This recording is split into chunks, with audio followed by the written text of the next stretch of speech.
जैनित study class में आपका स्वागत है। आज हम संस्कृत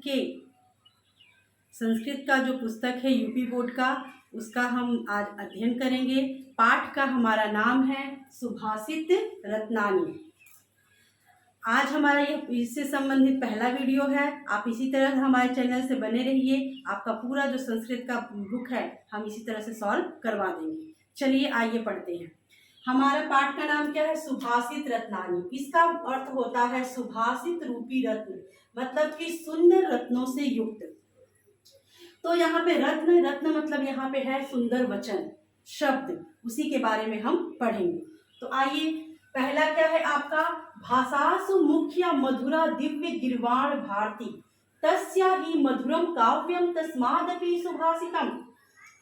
तो आपका इसका अर्थ क्या होगा? तो पहले आप इसका संदर्भ लिखेंगे कि प्रस्तुत श्लोक हमारी संस्कृत दिग्दर्शिका के सुभाषित रत्नानी नामक पाठ से लिया गया है। इसके रचयिता नहीं होते, इसलिए इसके रचयिता का नाम मत लिखिएगा। आपका संदर्भ 2 नंबर का होता है यूपी बोर्ड, जो आपका 12th का है बोर्ड एग्जाम के लिए। तो इसका अर्थ समझिए आप। गिरवाण भारती, यहाँ से आप अर्थ उठाएंगे। गिरवाण भारती मतलब होता है गौरवपूर्ण वाणी या देवताओं की वाणी, इसको संस्कृत कहा जाता है। और भाषासु मतलब कि भाषाओं में, मुख्य मतलब सर्वोत्तम, मधुर मतलब कि बहुत ही अच्छा। तो आप इसको अर्थ को समझिए कि गौरवपूर्ण वाणी अर्थात कि देवताओं की वाणी संस्कृत सभी भाषाओं में मुख्य, मधुर और दिव्य है, और निश्चित ही उसके काव्य मधुर हैं, और उससे भी अधिक, तस्मादपि उससे भी अधिक उसके सुंदर वचन हैं या सुंदर उक्ति है। आप एक बार और समझिए। तो यहाँ पे कहा जा रहा है गिरवाण भारती अर्थात कि देवताओं की वाणी संस्कृत सभी भाषाओं में मुख्य और मधुर है। उस निश्चित ही, तस्या ही मतलब निश्चित ही उसकी कविताएं मधुर हैं या उसके काव्य मधुर हैं, और उससे भी, तस्मादपि भी, अपि मतलब होता है भी, और तस्मा मतलब उससे भी अधिक सुंदर उसके वचन हैं। तो इसका ये अर्थ है, आप इस तरह से लिख लीजिएगा। दूसरा देखिए, सुखार्थिना कुतो विद्या कुतो विद्यार्थिनम सुखम। सुखार्थी वा त्यजेत विद्या विद्यार्थी वा त्यजेत सुखम। यहाँ पे क्या कहा जा रहा है कि सुखार्थिना कुतो मतलब सुख चाहने वाले को, कुतो मतलब कहाँ, विद्या, सुख चाहने वालों को विद्या कहाँ, कुतो विद्यार्थी सुखम, और विद्यार्थी को, कुतो मतलब कहाँ, विद्यार्थी को सुख कहाँ।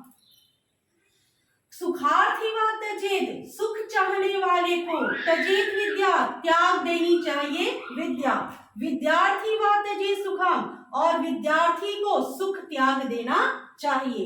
इसका अर्थ है, एक बार और आप सुनिए। सुख की इच्छा रखने वाले या सुख चाहने वाले को विद्या कहाँ प्राप्त होती है, और विद्यार्थी जो होते हैं उसको सुख कहाँ प्राप्त होता है। सुख चाहने वाले को विद्या को त्याग देना चाहिए, मतलब विद्या की इच्छा त्याग देनी चाहिए, और जो विद्यार्थी होते हैं उसको हमेशा के लिए सुख त्याग देना चाहिए। ये आपका ये अर्थ है। आपका संदर्भ वही रहेगा। तीसरा देखिए, जल बिंदु निपातेन क्रमशः पूर्यते घटः सह हेतु सर्व विधानाम धर्मस्य च धनस्य च।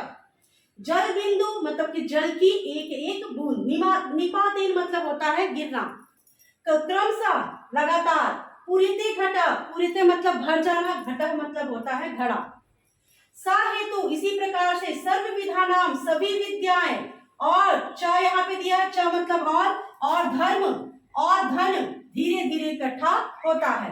तो इसका अर्थ आप लोग लिखिएगा कि जल की एक एक बूंद इकट्ठा करने से घड़ा भर जाता है, ठीक उसी प्रकार से सभी विद्याएं, धर्म और धन भी थोड़ा थोड़ा इकट्ठा करने से वह भर जाते हैं, परिपूर्ण हो जाते हैं।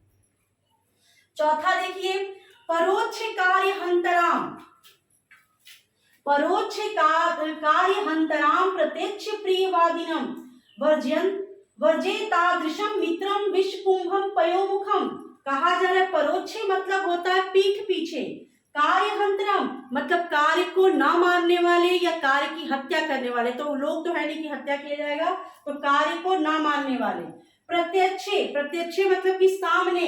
प्रियवादिनम, प्रिय मतलब कि मीठा मीठा, वादिनम मतलब कि बोलना, प्रिय वाणी बोलने वाले।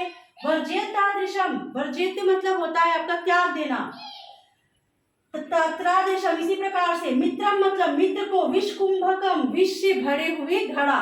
पयोमुखम, पयो पय मतलब होता है आपका दूध, मुख मतलब कि ऊपर आपका जो दूध भरा होता है। तो इसको अर्थ में हम कैसे लिखेंगे, आप ये देखिए, पीठ पीछे कार्य को ना मानने वाले और सामने प्रिय मीठा मीठा बोलने वाले। मित्र को ठीक उसी प्रकार से त्याग देना चाहिए जिस प्रकार से एक घड़े में जो मुंह के ऊपर दूध भरा होता है और अंदर आपका विष भरा होता है, ठीक उसी प्रकार से हमें त्याग देना चाहिए। तो ये हमारा सुभाषित रत्नानी का आपका अर्थ है। आप इसी तरह से इस चैनल पे बने रहिए, मैं आपका पूरा बुक का अनुवाद करवा दूंगी। तो आपको ये मेरा प्रयास अच्छा लगे तो इस चैनल को आप लाइक कीजिए, सब्सक्राइब कीजिए और अधिक से अधिक व्यक्तियों के पास, अधिक से अधिक स्टूडेंट के पास इसको शेयर कीजिए ताकि वो भी इसका लाभ उठा सके। जय हिंद, जय भारत।